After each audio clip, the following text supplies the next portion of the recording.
faire le lien justement entre la table ronde sur les technologies et les valeurs. On prendra le temps d'ailleurs de reparler de ça, mais je voudrais tout de suite accueillir pour notre table ronde Charlotte Greer. Charlotte Greer qui est Senior Manager Cyber Business Growth chez Airbus et qui est également, je crois, vice-chair de EXO, European Cyber Security Organization.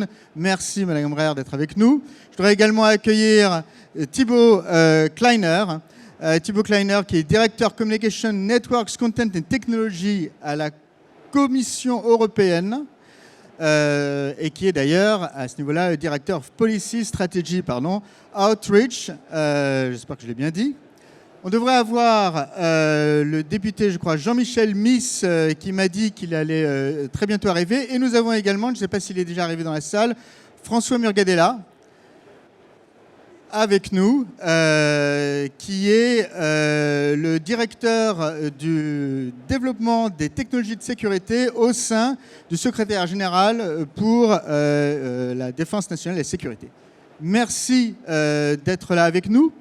Je voudrais peut-être prendre, pour faire le lien avec le panel que nous venons d'avoir, je voudrais peut-être poser la question en fait à Monsieur Thibaut Kleiner, si vous me permettez, puisque vous avez à la fois ce chapeau de réfléchir sur la technologie, mais également, je crois, d'avoir mené des réflexions sur ces questions justement de droit numérique, de grands principes de droit numérique.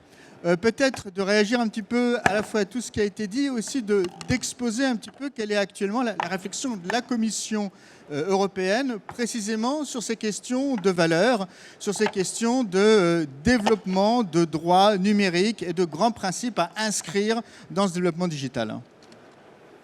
Oui, bon après-midi. Merci aussi de l'invitation. Et en effet, j'ai trouvé que c'était un panel très intéressant. On est parti un petit peu des valeurs et on a vu à quel point elles étaient liées aussi d'une certaine manière à la souveraineté. Et en Europe, on réfléchit beaucoup en ce moment à justement faire une proposition sur une sorte de charte sur des valeurs, des principes pour le numérique. Et pourquoi? C'est parce que on est à un moment charnière. On l'a vu avec le Covid, cette crise a accéléré vraiment la transformation numérique. La transformation numérique, vraiment, chacun d'entre nous, maintenant, on fait l'expérience quotidienne de manière assez avancée. On voit à quel point aussi on est finalement dépendant de certains acteurs du numérique pour des moments essentiels de nos vies quotidiennes. Je pense que le précédent panel l'a bien expliqué. Et ce qu'on pense, c'est qu'en réalité, c'est le moment, comme on l'a eu à l'époque de la révolution industrielle, d'une certaine manière, de poser les jalons sur véritablement à quoi ça sert cette révolution technologique. Quels sont les bénéfices pour les citoyens et comment est-ce qu'aussi on peut rassurer nos populations que cette révolution ne se fait pas contre et envers leurs intérêts et leurs perceptions. Donc c'est pour ça qu'on est en train de réfléchir. On a fait une grande consultation publique. On aura même un eurobaromètre qui est l'outil un petit peu qu'on utilise au niveau de l'Europe pour sonder les citoyens directement. Et c'est vraiment quelque chose qui s'articule dans des grands éléments qui sont l'idée que l'Europe est aussi un acteur véritable du numérique. Ça a été dit aussi dans le précédent panel. Et donc, on n'a pas besoin de s'aligner sur la vision américaine ou sur la vision chinoise. On peut avoir notre propre parcours, notre propre direction, et on peut influencer non seulement la technologie, mais aussi à travers notre réglementation, véritablement, la vision de cette transformation numérique. Donc nos principes, c'est vraiment l'idée de dire, soyons clairs, expliquons un peu ce qu'on veut de tout ça. Et donc pour nous, la révolution numérique, ça veut dire quoi? Ça veut dire que ça doit être quelque chose qui est inclusif. Il faut laisser personne sur le bas-côté de la route. Il faut que les personnes âgées aient l'impression que le numérique, c'est pas quelque chose qui ne va pas aussi leur bénéficier, par exemple. Il faut aussi que les gens qui n'ont pas des revenus financiers importants puissent y participer. Donc, deuxième élément important, on veut mettre en avant la formation, les compétences pour que justement tous les Européens puissent être capables d'utiliser ces technologies. Un autre point essentiel, c'est évidemment la protection des droits fondamentaux, donc la vie privée, mais aussi la dignité, mais aussi la capacité d'avoir la liberté d'expression en ligne. Donc ça, c'est quelque chose d'essentiel. Et on veut aussi être clair sur l'impact des algorithmes. Donc on a proposé en fait une réglementation de l'intelligence artificielle et on veut que ceci s'inscrive vraiment dans ces valeurs, dans cette capacité qu'on doit savoir quand est-ce qu'on parle à un robot.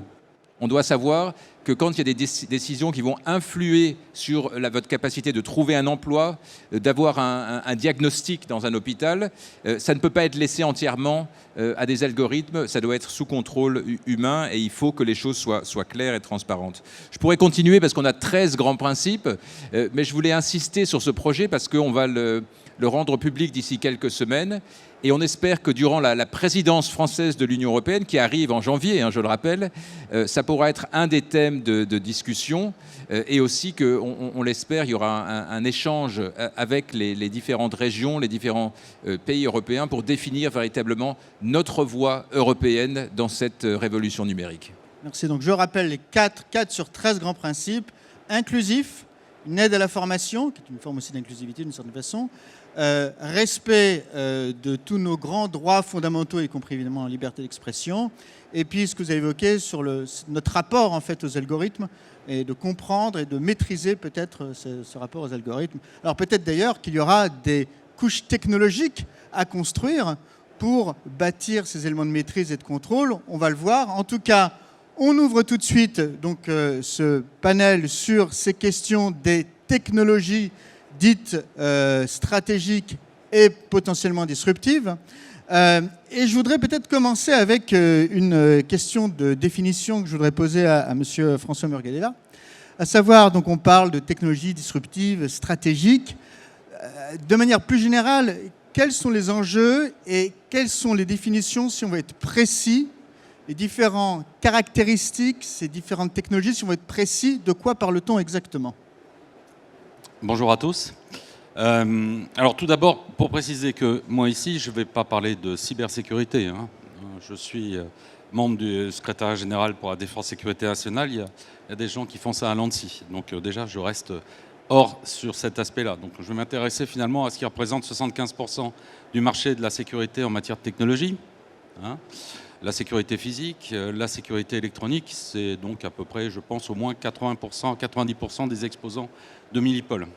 Et pour rebondir sur le sujet du numérique, moi, ce qui m'intéresse, bien sûr, c'est toutes les valeurs qui ont été rappelées par le représentant de la Commission. J'en remercie, mais moi, ce qui m'intéresse, c'est comment elle peut être utile à la sécurité.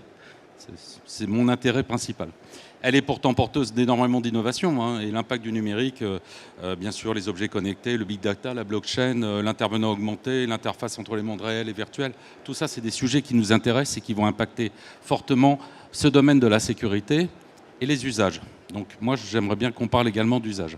Alors sur la définition, alors quand on parle souvent de technologie de souveraineté, donc c'est souvent un mot qui est revenu, c'était un gros mot il y a quelques années à la Commission européenne, disons les choses telles qu'elles sont.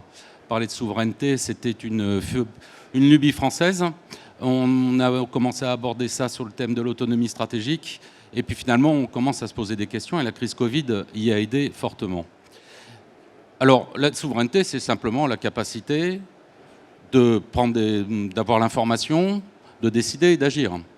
Et la sécurité nationale, la souveraineté concourt aux objectifs de sécurité nationale.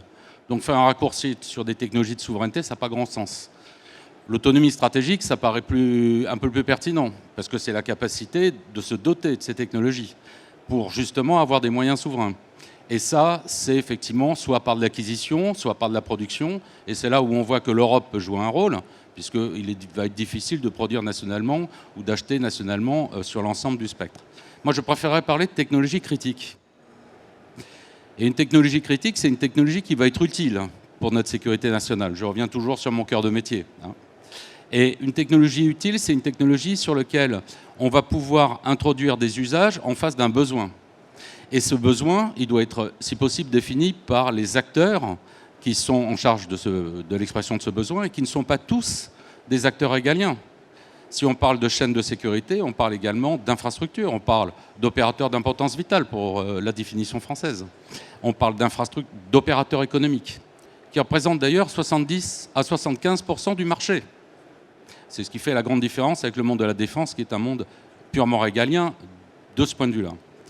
Donc moi, je préférerais parler de technologie critique, une technologie utile, dans lequel on pourrait d'ailleurs impliquer, et on doit impliquer l'écosystème, puisqu'on peut imaginer qu'il doit y avoir une part d'innovation et d'anticipation de ces usages face à notamment les bouleversements du numérique, et c'est un « et », qui présente des risques. Et ce qui présente des risques, ça peut être un risque économique, ça peut être un risque technique, je ne vais pas avoir à temps l'innovation nécessaire, ça peut être un risque juridique, c'est ce qui définit également beaucoup le monde de la souveraineté. Un risque juridique pour être justement en compatibilité avec les enjeux éthiques qui ont été décrits. Et donc ça ne sert à rien de développer une technologie si de toute façon on sait qu'on ne va pas pouvoir l'utiliser selon un usage qui certes renforcerait la sécurité mais il ne serait pas en balance avec ces enjeux. Et pour ça, il y a différentes méthodes. Donc cet exercice, on va dire que si on le croise avec le monde de l'innovation aujourd'hui, on va trouver des choses aussi structurantes que l'intelligence artificielle. Et tout à l'heure, j'ai bien apprécié les aspects logiciels. Je ne sais pas si l'intervenant tout à l'heure est toujours présent, mais il n'y a pas que le logiciel, hein. Le hardware, c'est un petit peu important. D'ailleurs, on est en train de s'en rendre compte 20 ans après. Et étant un ancien d'ailleurs de Thomson CSF et d'Alcatel, je sais à peu près de quoi je parle. Et la perte que ça engendre, notamment en matière de souveraineté, alors là, pour de bon. Voilà. Je ne sais pas si ça répond à votre question. Si, absolument. Donc, ces éléments de définition posés de technologies critiques et utiles. Alors, justement, vous avez commencé à ouvrir ce croisement avec les champs de l'innovation en tant que tel. On va poursuivre ça. C'est une question que je posais et à Mme Greer et à M. Kleiner. Donc, je vais commencer par vous, Mme Greer. Justement, de votre point de vue, et peut-être du point de vue d'Airbus, vous me direz, quelles sont justement ces technologies de rupture qui sont critiques, qui sont utiles, et peut-être pourquoi? Écoutez, parmi les technologies de rupture sur lesquelles Airbus investit, parce qu'elles nous semblent critiques pour les solutions de sécurité que nous développons, il y a effectivement l'intelligence artificielle, comme vous venez de le citer. Par exemple, on l'applique aux réseaux, les réseaux sécurisés qui permettent aux pompiers, à la sécurité civile d'échanger.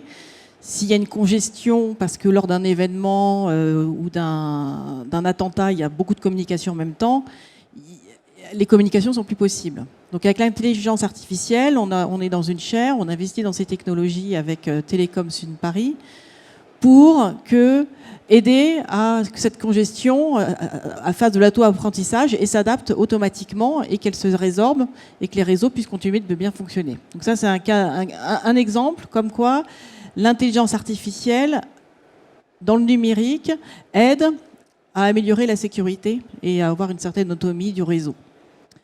Un autre exemple, c'est le quantique, les communications quantiques, où là, l'information n'est plus codée sur des 0 et des 1, elle est codée avec des photons. Et un des cas d'usage, c'est dans le chiffrement des données, on utilise des clés. Ces clés sont transmises entre un expéditeur et un destinataire, mais si elles sont interceptées, le message peut être lu. Et avec le quantique, les photons, si la clé qui est codée avec un photon est interceptée, alors la nature même du photon change, son état physique change, et on détecte que ça a été intercepté. Et par là même que donc la clé n'est plus valable. Donc ça, c'est des technologies de rupture dans lesquelles on investit, parce que les données chiffrées, c'est essentiel, et de pouvoir garantir qu'elles ne puissent pas être déchiffrées par un intrus, c'est essentiel. Et puis enfin, il y a la cybersécurité. Hein, vous avez présenté le numérique et qui s'inscrit partout.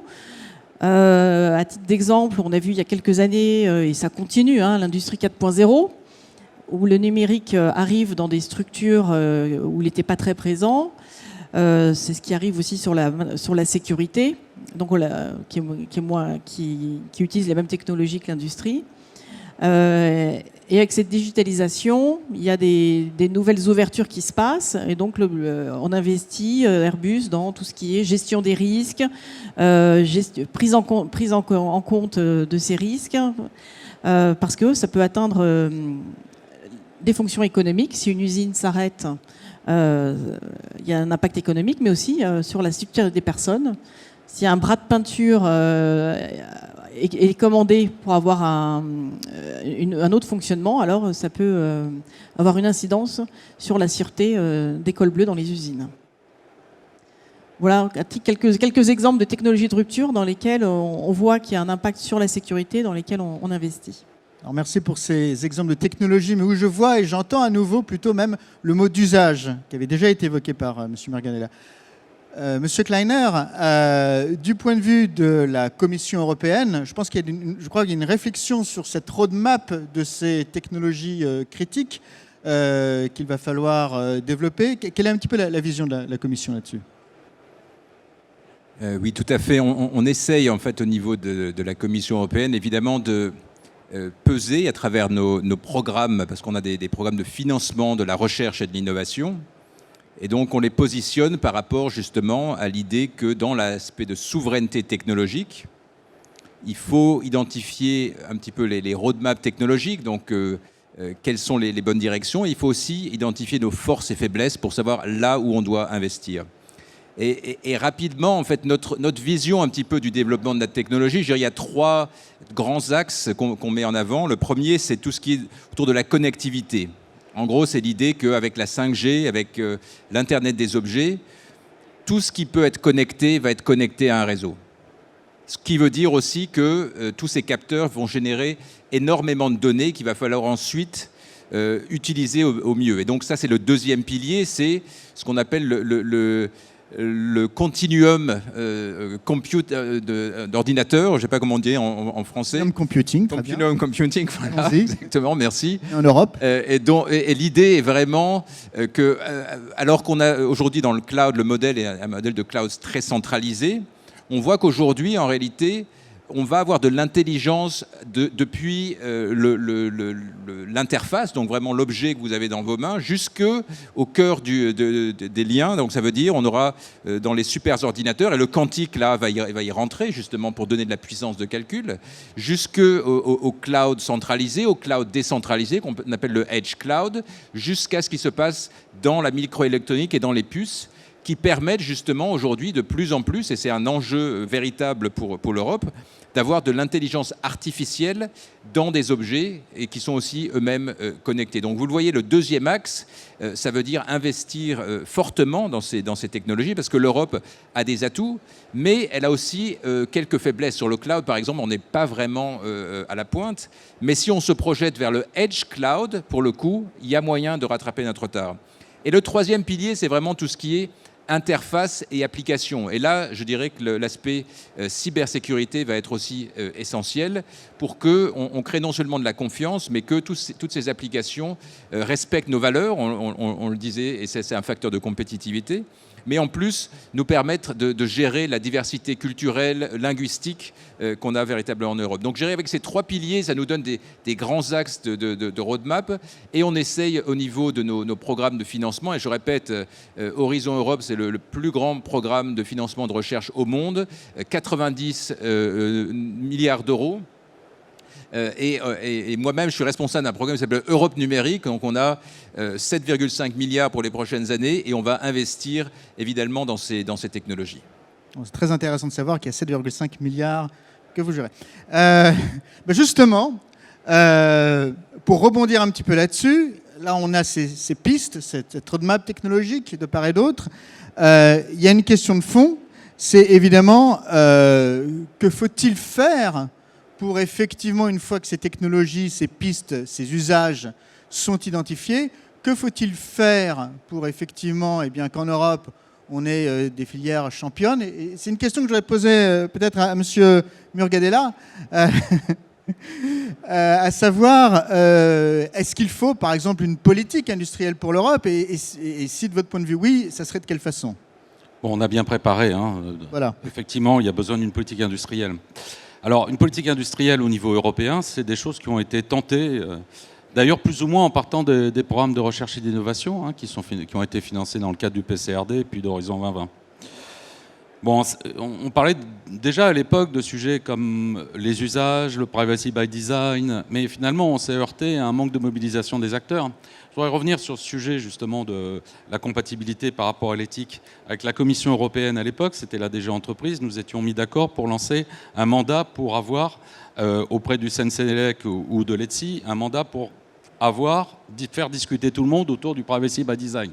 À l'époque, il n'y avait pas les RGPD, donc il fallait quand même décliner concrètement pour que des industries soient capables de comprendre ce que ça voulait dire, les grands principes du privacy by design. Il y a loin de la coupe aux lèvres, hein. Il faut quand même travailler derrière. Et la standardisation, pas la normalisation au sens juridique du terme, pourrait être un sujet. Eh bien, après avoir accouché de ce mandat pendant longtemps, mais finalement, personne n'y a répondu. C'était il y a 10 ans. Donc la question se pose. C'est-à-dire que non seulement, finalement, les acteurs n'étaient pas intéressés, mais je dirais même les industriels européens. Alors donc oui, il y a besoin d'une politique industrielle, même si on n'a pas totalement réussi dans le passé, parce que tout simplement, on va avoir un effet ciseau. Du point de vue de la sécurité, le changement sociétal induit notamment par le bouleversement numérique, et ben ça change totalement la donne, on l'a évoqué. Donc les acteurs vont devoir évoluer. Et puis d'un autre côté, ils doivent bénéficier de ces opportunités. Donc ça veut dire anticiper. Si on veut anticiper, il faut effectivement parler de recherche et d'innovation. Il faut également parler de conduite du changement, de changement de doctrine et opérationnel. Et là aussi, c'est source d'innovation. On ne doit pas parler que de technologie, on doit voir comment elle est utilisée par ces acteurs. Et ces acteurs, ils sont multiples. C'est donc pas uniquement des policiers, des gendarmes, des pompiers. Ça peut être un fournisseur d'électricité. Et ça, c'est un sujet qui n'aide pas pour une politique industrielle, mais qui doit permettre d'associer tous ces acteurs. Ça, c'est la première chose. La deuxième chose, c'est qu'il y a un enjeu également, évidemment, juridique. Je reviens dessus parce que c'est extrêmement important. Dans certains pays, effectivement, pour pouvoir expérimenter, c'est dommage que le député Jean-Michel Mis ne soit pas là, pour pouvoir expérimenter, ça fait partie d'une autre d'ailleurs, il faut changer la loi. Donc ça veut dire qu'en fait, pour faire évoluer l'usage et trouver de l'innovation avec ces nouvelles technologies, il faut d'ores et déjà poser les bases de ce qu'on pourrait espérer avoir avec. Ça n'a pas de sens. Honnêtement, ça n'a pas de sens et ça mériterait d'évoluer. Effectivement, parmi ces méthodes, on pourrait aider aussi à avoir des tiers de confiance. On pourrait imaginer des méthodes de développement capacitaire, de travaux conjoints entre l'ensemble des acteurs de la sécurité pour être capable de mieux exprimer leurs besoins. Parce que c'est aussi un sujet, un besoin qui doit être bien compris, y compris par rapport à ces évolutions. Alors, le niveau européen, il peut être pertinent. Pour moi, il y a quand même plusieurs conditions. La première, c'est qu'elle doit être relayée par des politiques publiques européennes. Je voudrais en citer une, par exemple l'évolution sur les entités résilience et critiques qui est en train d'être lancée et qui sera d'ailleurs finalisée et en parallèle la directive Nice 2. C'est un sujet qui doit pouvoir être décliné en politique industrielle. Si on protège mieux nos infrastructures, il doit y avoir des moyens à mettre en face des marchés et des marchés de souveraineté.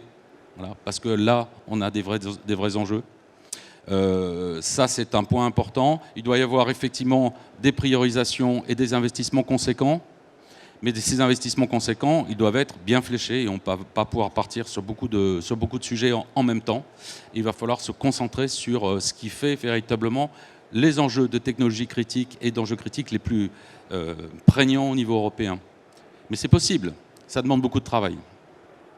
Alors, peut-être pour rebondir un petit peu là-dessus et apporter une vision justement de la Commission européenne, Monsieur Kleiner, quelle est, votre manière de réfléchir, encore une fois, à cette façon, cette politique peut-être, de faire naître et faire développer et croître de façon pérenne ces technologies dans le cadre européen? Je suis assez d'accord avec ce qui vient d'être dit de manière générale. En fait, nous, ce que nous avons fait il y a quelques semaines, il y a quelques mois, c'est de définir véritablement l'ambition européenne en termes de transformation numérique. On appelle ça notre boussole numérique à horizon 2030. Et l'idée, c'est justement d'accompagner un petit peu cette transition autour de 4 piliers, les compétences, les infrastructures numériques, la transformation des entreprises et la transformation du service public. Donc c'est une approche, je dirais, assez globale, mais qui a comme fondement l'idée que justement, on doit se concentrer sur notamment certaines technologies et certains axes de développement où l'Europe est peut-être en retard et où justement il y a un enjeu de souveraineté. Donc c'est là où on a déterminé des critères, des objectifs précis.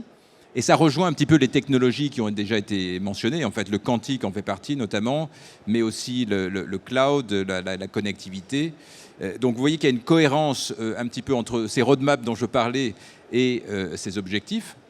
Et notre ambition, c'est qu'on peut mettre ensemble, en fait, 3 éléments essentiels. Les financements, donc les investissements. Et je rappelle que dans le plan de relance qui a été financé par des emprunts européens, une grande nouveauté il y a quelques temps, eh bien, il y a plus de 20% de ces investissements, c'est-à-dire au total 145 milliards d'euros, qui vont être investis d'ici 2023 dans le numérique. C'est véritablement un amorçage de cette accélération de la transformation numérique, et on pense que ça va servir véritablement à équiper notamment les services publics, mais aussi les écoles, parce qu'on veut que les écoles soient aussi un endroit où on apprend cette révolution numérique. Et c'est un socle maintenant sur lequel nous bâtissons pour aller plus vite, pour aller plus loin, justement, sur ces axes. Et on ne peut pas tout faire, je suis tout à fait d'accord. Donc on a mis l'accent sur quelques points où on identifie ça comme étant essentiel pour notre souveraineté. Et la deuxième manière qu'on a de renforcer ça, c'est de rendre ceci tout à fait compatible avec notre agenda législatif. Parce que l'Europe, c'est quand même un grand marché. Et ce que ça veut dire, c'est que nous sommes des clients pour le monde entier. Et grâce à cela, ça veut dire que quand l'Europe se met d'accord sur un standard, très souvent, ça devient le standard mondial. On l'a vu sur la protection des données, on le voit aujourd'hui sur le pass Covid, que vous utilisez en France, en réalité, sans le savoir, c'est une technologie européenne, ouverte, et c'est utilisé aussi maintenant par près de 60 pays, parce que finalement, quand on se met d'accord à 27, très souvent, on arrive à convaincre le monde entier. Et donc, on voit cette force de la réglementation européenne comme aussi un atout de compétitivité, et comme un moyen aussi de renforcer nos capacités. Par exemple, on est en train de développer la réglementation sur l'intelligence artificielle, et un des points, c'est cette idée de bac à sable. Bac à sable, ça veut dire quoi? Ça veut dire faire de l'expérimentation sans être justement contraint par ces limites de risque, etc. Et le troisième axe, vraiment, c'est un peu la politique industrielle. C'est de dire qu'il faut que les acteurs se mettent ensemble et développent ces écosystèmes. Donc on va avoir justement dans le programme la Europe numérique, on finance des hubs du numérique pour que justement les PME travaillent avec des grands groupes au niveau régional. On aura au moins un hub par région dans toute l'Europe. Mais on développe des filières qui vont bénéficier là aussi d'investissements pour faire de l'expérimentation, du développement de nouveaux standards, et aussi de mettre ensemble les universités, les grands groupes et les PME et les startups. On croit que sans cela, on ne peut pas développer vraiment cette approche globale. Donc, à travers, comme je le disais, des investissements substantiels sur des technologies critiques, à travers cette réglementation pro-compétitive et à travers ces développements d'écosystèmes, on espère qu'en 2030, l'Europe sera véritablement en position de leadership. Et c'est ça que le commissaire Breton répète. On n'a pas perdu la guerre, on est en train au contraire de bâtir sur nos atouts, et on y croit. Bon, alors en tout cas, j'entends des choses un peu convergentes en termes de spécialisation, d'expérimentation, de marche vers une forme de politique industrielle, par exemple autour d'écosystèmes. Je voudrais poser une question à Madame Greer. Donc là, on a entendu quand même parler au niveau européen de beaucoup d'argent. Est-ce qu'il y a d'autres manières complémentaires de financer ce développement technologique, d'une part, et d'autre part, y a-t-il deux types d'initiatives, et je crois que vous vouliez parler peut-être du réseau Broadway, d'autres manières d'aider justement au développement de ces technologies? Oui, tout à fait. Le développement de ces nouvelles technologies, ça demande des investissements colossaux. On parle de très grandes innovations, de compétitivité sur le marché mondial face à des acteurs en Asie ou aux États-Unis. Et ces investissements colossaux, ils sont soutenus en termes d'innovation par effectivement les projets Horizon Europe au niveau de recherche. Mais ça ne suffit pas. Une fois qu'on a fait de la recherche, on arrive à un prototype qui doit continuer d'être développé et ensuite installé. J'ai entendu ici l'idée de faire un développement capacitaire pour que ça serve finalement aux utilisateurs finaux. Et il faut développer des technologies qui soient ensuite utilisées. Et donc l'investissement public, il est essentiel à la fois au niveau national et au niveau européen, que ce soit pour la recherche, mais aussi pour avoir des procédures d'achat. C'est-à-dire que les produits français, les produits européens doivent être achetés par les gouvernements, les institutions, pour un enjeu stratégique qui est celui de la souveraineté au niveau national et européen, mais aussi pour un enjeu économique. C'est-à-dire que l'Europe, la France doivent être le terrain de jeu des acteurs européens, d'abord.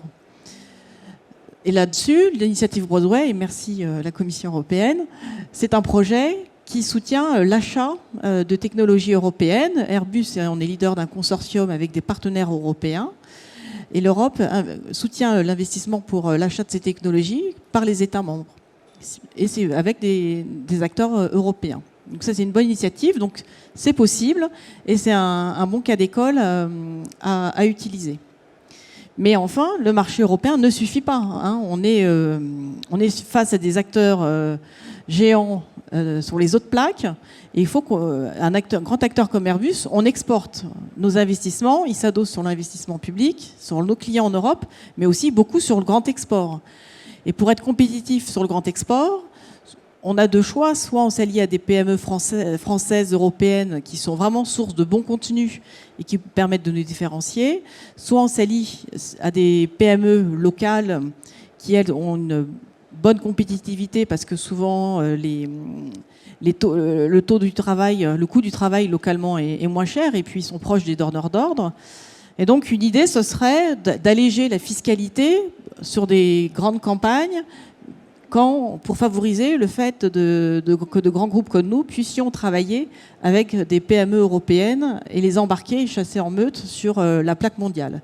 Et c'est vraiment que en adressant l'Europe et le monde qu'on peut adosser nos investissements qui sont vraiment colossaux et avoir finalement un business case qui est rentable et qui soutient l'industrie.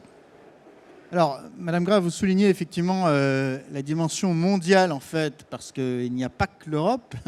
Et comme vous le dites, la compétition, elle est mondiale et elle nécessite des investissements à cette hauteur-là. Je voudrais rebondir et poser la question à Monsieur Kleiner, justement.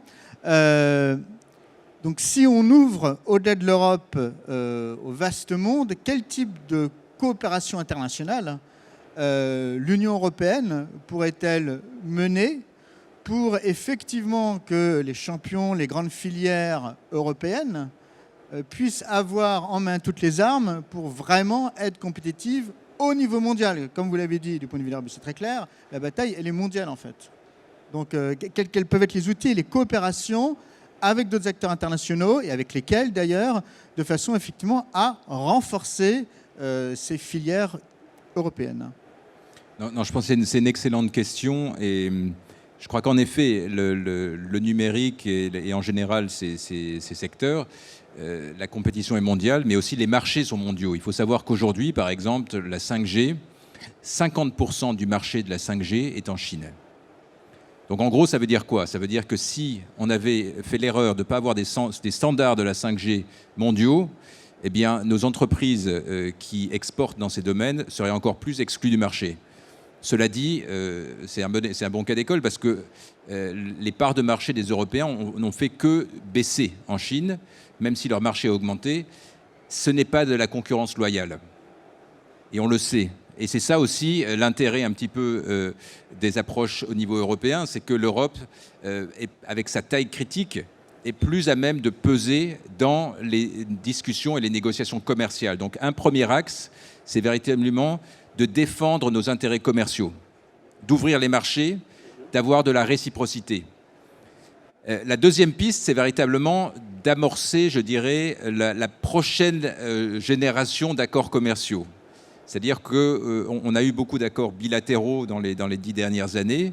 Aujourd'hui, avec l'accélération de la technologie, il faut une réglementation agile et il faut aussi une collaboration plus agile avec nos partenaires. Et donc, au niveau de l'Union européenne, on a commencé ce travail. On fait par exemple avec les Américains, on vient de lancer le TTC, le Conseil pour la technologie et le commerce. Et véritablement, on discute dans ce forum de convergence en termes de réglementation, en termes de standardisation. Et c'est à travers ceci aussi qu'on peut ouvrir les marchés. Il faut savoir que, par exemple, sur le cloud, je crois que ça a été dit dans le précédent panel, il y a vraiment une asymétrie totale puisque nous ouvrons nos marchés, mais on n'arrive pas à vendre tout à fait nos produits aux États-Unis parce qu'il y a des considérations de sécurité qui l'empêchent. De la même manière, on essaye d'éviter que ces mesures sur le contrôle des exportations ne pénalisent nos industriels parce que les Chinois sont ciblés, mais entre-temps, ça passe par l'Europe. Donc je dirais ces nouveaux partenariats avec les Américains, mais aussi on le fait avec les Japonais, avec les Coréens du Sud, et les Singapouriens et les Indiens, je dirais que donc c'est vraiment l'Indo-Pacifique, comme on l'appelle, c'est la nouvelle région qui est véritablement dans la cible d'intérêt de l'Union européenne. Eh bien, on pense qu'à travers ces acteurs-là, si on développe ces partenariats plus avancés, où on converge en termes de réglementation, en termes de standardisation, en termes de technologie de pointe, eh bien, on va ouvrir aussi pour nos entreprises des débouchés et en même temps sécuriser nos propres investissements en Europe. Merci. Alors, on a la chance avec nous d'avoir monsieur le député Jean-Michel Muis, qui avait été un petit peu retardé avec la question d'embouteillage. Justement, on avait d'ailleurs un petit peu évoqué déjà sur ce panel certaines questions qui, je crois, vous sont chères. Et je voudrais en particulier évoquer la question de l'expérimentation, si vous voulez bien, sur ces questions de nouvelles technologies. Parce qu'on le voit bien, et ça a été rappelé d'ailleurs et par M. Murgadella et par M. Kleiner de la Commission européenne, eh bien effectivement qu'il faut réfléchir à l'expérimentation, il faut réfléchir à des bacs à sable. De votre point de vue, vous qui êtes un des experts à l'Assemblée nationale sur les questions du numérique, tenez le micro, de votre point de vue, effectivement, quel est le type de politique d'expérimentation pour ces nouvelles technologies critiques et stratégiques à mettre en place? Oui, merci. Sur ces enjeux-là, ça fait partie du rapport que j'ai rendu au Premier ministre maintenant il y a 3 semaines et avec lequel nous avons essayé de regarder de quelle manière nous pouvions faire en sorte de permettre à nos entreprises de pouvoir être à l'état de l'art, parce que pour être à l'état de l'art dans ces matières-là, il faut non seulement effectivement avoir la recherche et le développement qui va bien, il faut se confronter aussi aux réalités, et puis il faut faire en sorte qu'on puisse confronter non seulement nos enjeux aux réalités technologiques, mais également aux réalités culturelles qui sont propres à chaque pays. Chacun a des modes de pensée, d'action et de réaction par rapport à des situations de crise qui ne sont pas forcément identiques selon qu'on se trouve aux États-Unis, en Israël, en France ou en Allemagne ou dans les pays nordiques. Enfin, je ne vais pas faire la liste, mais il y a aussi une forte empreinte culturelle sur les enjeux technologiques. Et par conséquent, on doit évidemment veiller, c'est toujours le dilemme qu'on a en face de nous, à concilier à la fois des impératifs de sécurité, de protection des populations et d'intérêt général pour nos forces de sécurité, avec le cadre de régulation qui est à la fois national par les textes que nous édictons nous-mêmes au niveau de l'Assemblée ou du Parlement, les textes européens bien évidemment dans lesquels nous sommes amenés également à nous mouvoir et qui nous obligent, qui nous imposent un certain nombre de critères et de recommandations, que ce soit des directives ou les textes que nous avons pu transposer également en droit interne. Et puis nous avons au-delà de ça les cadres de régulation qui sont portés par les organismes tels que le Conseil d'État, la CNIL, le Conseil constitutionnel. Pour avoir été rapporteur il y a quelques semaines du projet de loi sur la sécurité intérieure, qui aujourd'hui est au Sénat, évidemment, cela fait partie également des éléments de régulation, de contrôle dans une société dans laquelle, effectivement, l'État, même si on nous accuse parfois de prérogatives exorbitantes, nous avons quand même des prérogatives qui sont contrôlées par un système de règles, ce qui me paraît un bon équilibre à trouver, mais cet équilibre est parfois fragile. Et je pense que, pour répondre à votre question, en étant un peu long, que nous avons besoin d'expérimenter. Parce que tout cela ne se fait pas de soi. Il ne suffit pas d'avoir imaginé des systèmes. Il ne suffit pas de déployer ces systèmes dans d'autres environnements à l'étranger. Il faut également qu'on les confronte à la manière dont les publics, dont nos populations vont se manifester, parce qu'on a besoin d'avoir des systèmes qui soient évidemment à l'état de l'art, mais qui soient également fonctionnels et qui soient, d'un point de vue réglementaire, conformes à ce qu'on a investi sur eux. Tant qu'on n'a pas expérimenté, on ne peut pas voir de quelle manière vraiment on s'assure que la mission est conforme au cahier des charges qui avait été défini et se déroule et se réalise effectivement conformément à la réalité vécue. On a souvent la volonté d'expérimenter dans des cadres où malheureusement on utilise des publics qui sont volontaires, on utilise des gares comme ça a pu être fait par le passé, on utilise des lieux qui ont été dédiés à cela, comme ça a pu être fait à Nice, mais les figurants c'est pas la vraie vie. Et les gens volontaires, c'est pas la vraie vie non plus.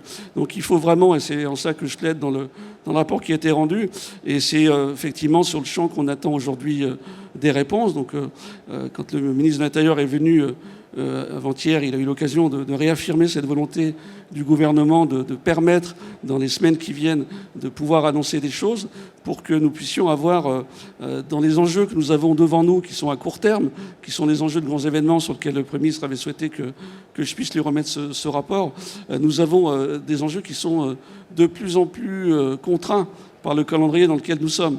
Et donc nous devons annoncer prochainement, et je pense que moi je plaide pour qu'on annonce un programme ambitieux. On a trouvé les financements, et j'en suis très heureux, dans le projet de loi de finances qui est examiné aujourd'hui à l'Assemblée nationale.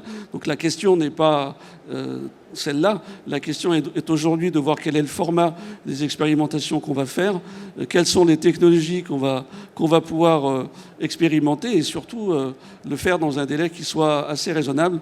Et je pense que le délai raisonnable, c'est vraiment ce qui nous reste à courir de l'année 2021, évidemment de l'année 2022, qui sera, vous l'avez bien compris, une année en jeu, au-delà des sujets qui nous occupent aujourd'hui, et qui, bien évidemment, dans un système qui quand même reste respectueux, je le pense profondément, du choix que nos concitoyens seront amenés à faire, il faut qu'on puisse aller vers des expérimentations, mais bien évidemment tenir compte et être particulièrement respectueux des engagements que seront amenés à prendre, quels qu'ils soient, les décideurs du pays à l'horizon du deuxième semestre 2022. Bien sûr. Alors, avant le deuxième semestre 2022, il y a le premier semestre. Et dans ce premier semestre, il y aura la présidence française de l'Union européenne. Donc la question que j'aurais pour vous, et puis peut-être après M. Merganella pour aussi compléter, de votre point de vue, comment justement cette présidence française de l'Union européenne peut aider à mettre encore mieux sur la table et commencer à ouvrir de façon encore plus large ce sujet, qui est celui de cette table ronde, de ces nouvelles technologies critiques, disruptives, stratégiques pour l'Union européenne?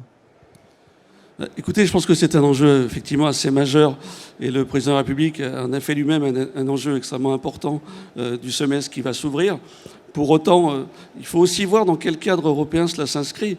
La présidence française, c'est aussi la vocation à ce que la France anime un certain nombre de choses, mais nous sommes déjà dans une logique de troïka, il n'y a pas que la France, ça dure 6 mois, et donc il faut aussi être respectueux de ce point de vue-là de nos partenaires européens, et donc la France n'a pas vocation dans cette présidence de faire des choix qui ne seraient pas des choix non seulement concertés, mais également convenus de manière extrêmement partenariale avec nos partenaires. Mais c'est vrai que c'est un moment qui permettra d'impulser, de mettre sur la table un certain nombre de sujets.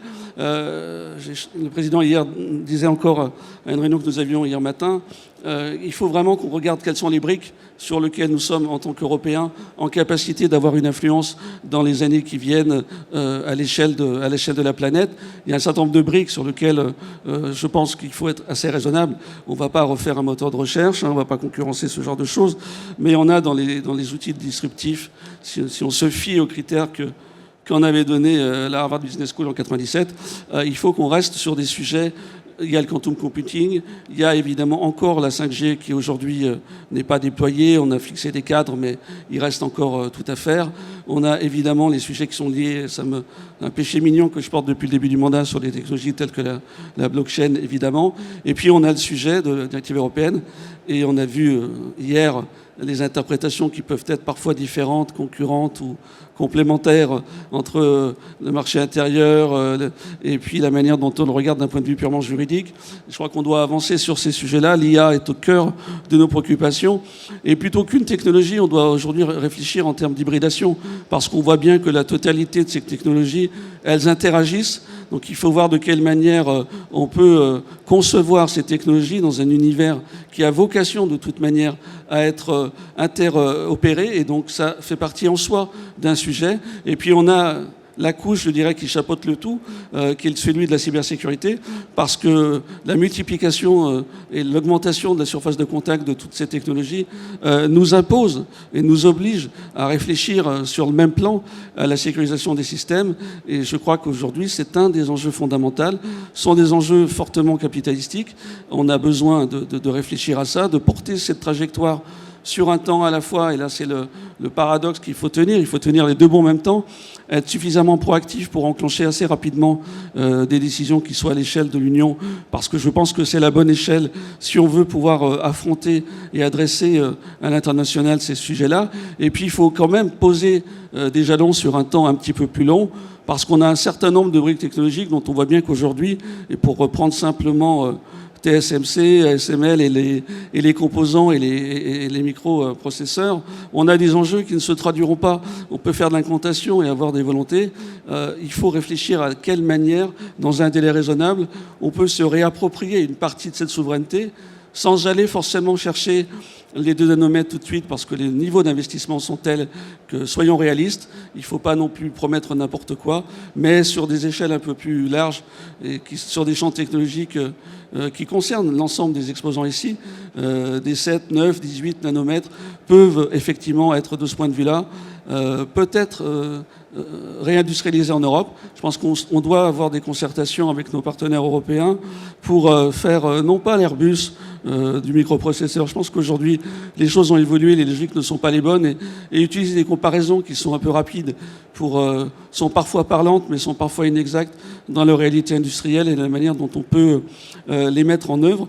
Mais voilà, rapidement, pour ne pas être plus long, quelques enjeux qui me semblent être sur la table de la présidence française à partir du 1er janvier.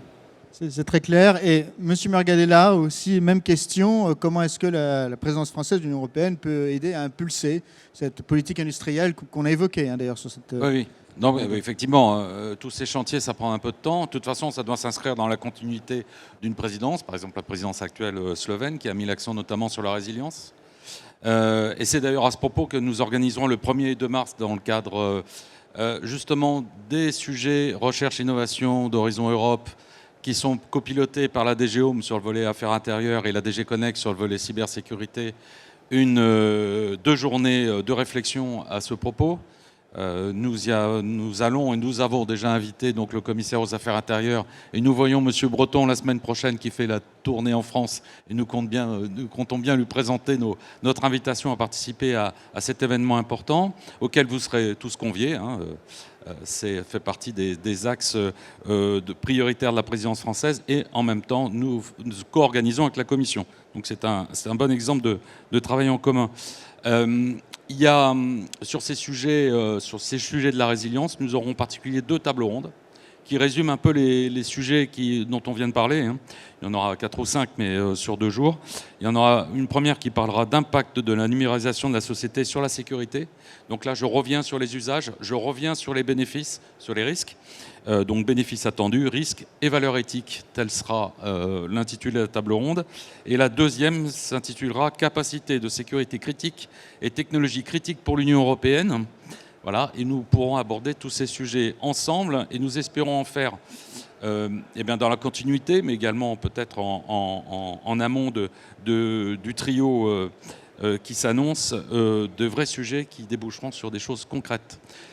Et alors là, je voudrais juste mettre un petit bémol sur les aspects recherche-innovation. C'est très important, je suis au comité de programme, mais par contre, ce qu'il faudrait, c'est maintenir des budgets. Et le budget de la sécurité et de la cybersécurité n'a pas été spécialement gâté lors du dernier programme pluriannuel. Je ne sais pas s'il y a un échange là-dessus. Ça a été un petit peu saupoudré, effectivement, un petit peu partout, et pas forcément gâté. Et effectivement, par rapport au marché mondial qu'on adresse, le marché par exemple des communications sécurisées, c'est 50 millions d'utilisateurs dans le monde. Télécom China, c'est 1 milliard d'abonnés. Donc c'est important que ces budgets sécurité, cybersécurité ne soient pas saupoudrés et bien sacralisés dans les programmes. Alors, une réflexion. Je ne sais pas si on a le temps pour quelques questions. Oui, on a le temps. Alors, on a une question ici. Je ne sais pas s'il y a un micro. Un micro qui vous est apporté.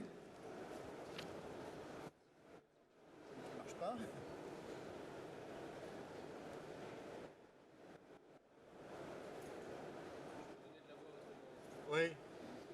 Sinon, essayez. Merci beaucoup. Elie Miquel, chargé d'affaires publiques donc, pour Smith Group.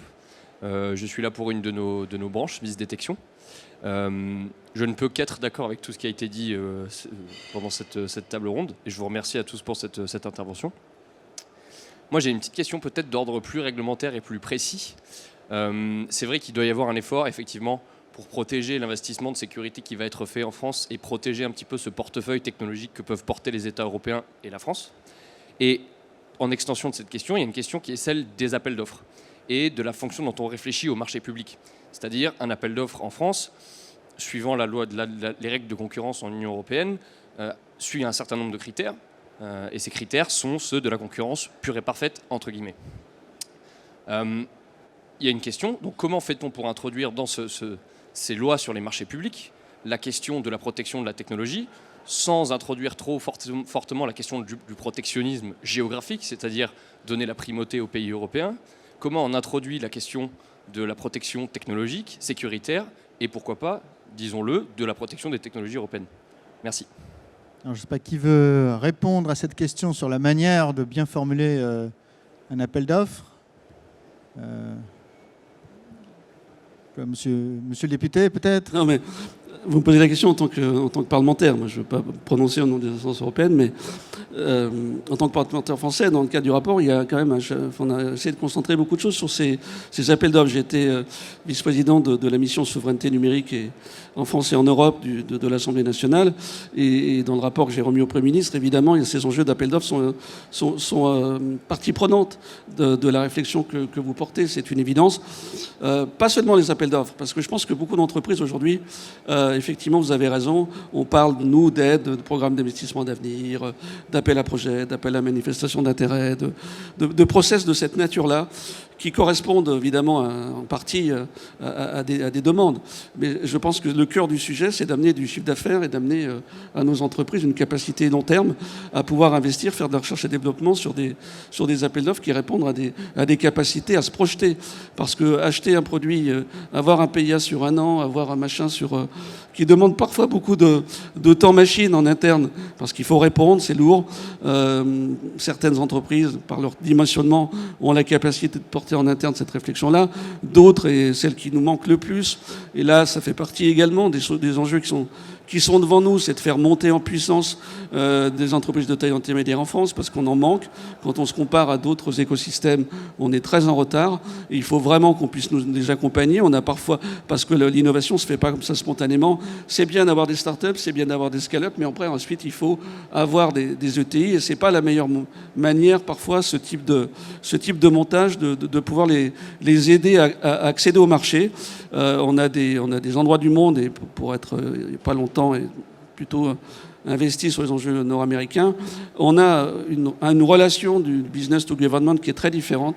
On a une capacité d'impulser des choix stratégiques et ensuite, une fois qu'on a identifié ces choix stratégiques au niveau politique, de faire en sorte que les filières puissent être déployées en aidant par la commande publique massive un certain nombre d'acteurs. Aujourd'hui, on parle de Tesla, on parle d'Amazon, on parle d'un certain nombre d'acteurs, je ne voudrais pas citer trop longuement, mais ils ne sont pas nés de rien. Ils sont nés souvent aussi d'une liaison beaucoup plus établie.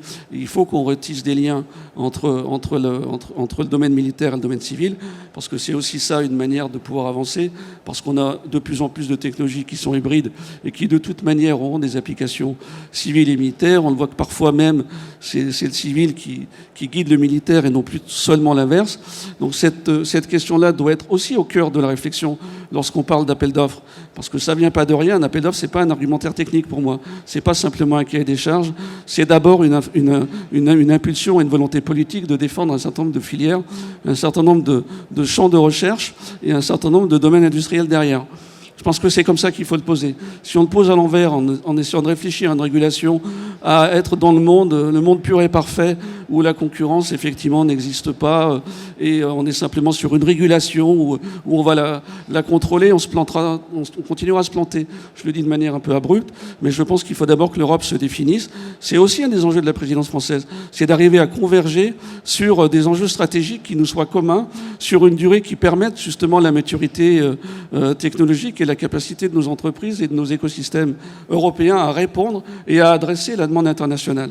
Et je pense que c'est comme ça qu'il faut concevoir les appels d'offres à l'avenir.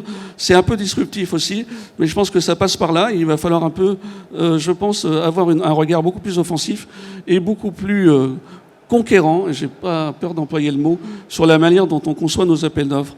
C'est pas de la souveraineté ou du nationalisme économique mal compris ou comme l'air du temps pourrait vouloir le faire dire. C'est pas ça du tout. Mais c'est simplement la volonté d'affirmer des principes qui nous soient communs. On a la capacité sur ces enjeux-là, et ça a été extrêmement important de dire aussi qu'on peut avoir une éthique by design qui soit européenne. C'est aussi une manière de protéger nos marchés, c'est aussi une manière de défendre nos entreprises en mettant dans les appels d'offres un certain nombre d'éléments qui sont aussi de capacité à montrer, au-delà d'une technologie qu'on veut déployer, une manière de le faire et une conception de le faire.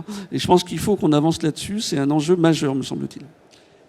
Merci. Monsieur Kleiner, peut-être du point de vue européen, de la Commission européenne, sur ces questions des appels d'offres. Oui, non, je pense que c'est une bonne question et c'est un vrai enjeu pour les nouvelles technologies. Il faut souvent avoir un premier acheteur qui vraiment donne une assise aux gens qui développent ces technologies. Et d'ailleurs, dans le programme Europe numérique, une grande partie des aides de l'Europe, en fait, vont être sous la forme d'achats publics. Par exemple, on va développer des achats on n'appelle pas ça un cloud souverain, mais c'est en fait un petit peu ça qu'on cherche à faire, c'est-à-dire de développer une infrastructure pan-européenne sécurisée. Et pour le faire, on va acheter de la technologie. Et je voulais aussi dire que les règles européennes, pour le coup, des achats publics, en réalité, sont beaucoup plus flexibles que ce qu'on entend régulièrement. C'est-à-dire qu'il y a des critères vraiment très faciles à utiliser où ce ne sera pas forcément l'offre la moins chère qui l'emporte. C'est-à-dire qu'il y a des critères où on peut dire, très bien, moi je veux que ça soit innovant. Je veux que ça contribue à une logique industrielle. C'est des choses qui sont tout à fait compatibles avec nos engagements à l'OMC d'ailleurs, et qui sont faisables. Mais malheureusement, et je dois dire qu'en France, souvent, on a constaté récemment dans des domaines comme la santé ou les achats publics aussi sur le cloud d'ailleurs, que les autorités publiques peut-être ne prenaient pas de risques et se contentaient d'aller vers les acteurs très établis. Donc je dirais que là, il y a peut-être aussi une culture au niveau du service public à évoluer, où on donne confiance peut-être à des entreprises plus petites, mais qui ont là aussi une capacité technologique importante. Donc je crois que c'est un effort collectif, mais il ne faut pas s'arrêter à dire que les règles empêchent d'innover et de faire les choses qu'on a envie de faire. Bon, alors un message fort, les États doivent prendre plus de risques. Je crois qu'il y a une question, ce sera les dernières malheureusement, parce qu'après on a d'autres choses au programme, mais Tariq, je crois que tu avais une question, Tariq Krim. Oui, bonjour, j'ai entendu tout à l'heure, on a parlé de la filiale du hardware et des puces. Effectivement, c'est un sujet important parce qu'on est sous le signe de la pénurie. Apple réduit sa production de 11%. Impossible de trouver une carte graphique ou même de trouver un PC pour les prochains mois. La question que je me pose, c'est on a été très très bon dans ce domaine dans les années 90 et même avant. Combien de temps en fait faut-il, à votre avis, pour que l'on retrouve une industrie qui soit au moins capable de soutenir notre demande européenne? Je rappelle que l'industrie automobile, mais je pense que quasiment tous les acteurs sont aujourd'hui en peine à cause de cette pénurie. Alors quel horizon de temps? Je ne sais pas qui veut répondre à cette question industrielle. Oui. Alors, pas du tout au nom du SGDSN, mais à titre personnel pour être un ancien de cette industrie. Il suffit de comparer il faut quand même voir les investissements. La différence, quand pendant 20 ans, on laisse tomber une industrie en laissant finalement je crois que le 9e, le 10e et le 11e mondiaux sont européens, ils doivent peser 2 fois moins que le premier mondial taïwanais ou coréen. Donc ça veut dire que rien qu'en termes d'investissement de MCO, ces gens mettent beaucoup plus d'argent que l'ensemble du plan qui va être mis sur la table au niveau européen. Disons les choses telles qu'elles sont. Voilà. Et pour ayant travaillé dans la défense, travailler avec des grands du semi-conducteur, et c'est un sujet difficile, y compris pour faire valoir les intérêts stratégiques. Donc pour moi, au niveau tel qu'aujourd'hui les investissements sont envisagés, jamais. Bon, voilà une réponse claire qui a la force peut-être d'une certaine lucidité. C'est un avis personnel, je n'engage pas l'État français là-dessus. Un complément de réponse, monsieur le député, peut-être? Oui, non, mais c'est terrible parce que j'étais un peu offensif tout à l'heure et je vois finalement que j'étais très en deçà de la réalité. Mais pour donner quelques ordres de grandeur quand même, quand on parle de TSMC, quand on parle du 2 nanomètres, une chaîne de production pour faire du 2 nanomètres, c'est 120, 130 milliards de dollars. Et je ne parle pas de créer l'industrie, je parle simplement de créer l'outil de production qui permettra ce nouvel état de l'art en la matière. Donc on voit bien tout de suite, en mettant cette équation-là, qu'on est très loin du compte. Quand on parle de maintenance de serveurs, quand on parle d'AWS, pour les citer, c'est 1 milliard de dollars par an pour la maintenance, pas pour l'investissement, pour la maintenance. Donc voilà les échelles de grandeur. Donc tant qu'on n'est pas capable... Et c'est pour ça que c'est extrêmement important de le faire de manière concertée au niveau européen, que les États définissent des guidelines et une feuille de route commune sur ces enjeux. Parce que si chacun continue à saupoudrer pour faire plaisir à tel ou tel écosystème local avec les régions, les lenders et je ne sais quoi d'autre, on n'arrivera jamais à rien. Parce que l'émiettement, l'éparpillement et le fait d'arroser un peu partout sans concentrer le tir, ça ne marchera pas. Si on veut concentrer le tir, il faut vraiment s'en donner les moyens. Et peut-être, effectivement, définir des segments, parce qu'on ne pourra pas tout faire. Donc, regardons quels sont les segments critiques sur lesquels on a vraiment envie de se positionner. C'est quand même pas normal, honnêtement. Enfin, il suffit de regarder les études de Gartner, il n'y a pas que, mais il y a plein d'études depuis 20 ans. On connaissait le nombre d'objets connectés qu'on allait avoir à peu près en 2020, en 2050. On ne va pas découvrir qu'il fallait des puces aujourd'hui. Donc il y a quand même un moment quelqu'un qui, à un moment, a planté dans la raquette quelque chose. Donc je pense que ça, c'est pas acceptable. Donc il faut redresser ce tir-là.